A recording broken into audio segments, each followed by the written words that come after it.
You ask Tiger to solve. This deals with linear equations with one unknown. The final result is p equals -4. Let's solve it step by step. Group all p terms on the left side of the equation. Add 10p to both sides.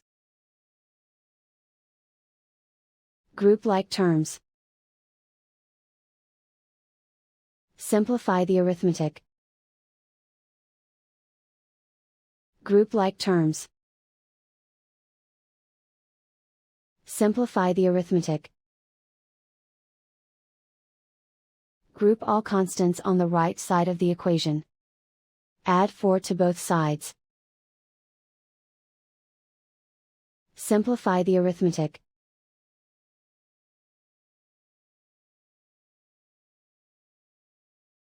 Isolate the p. Divide both sides by 2. Simplify the fraction. Find the greatest common factor of the numerator and denominator. Factor out and cancel the greatest common factor. And so the final result is p equals -4.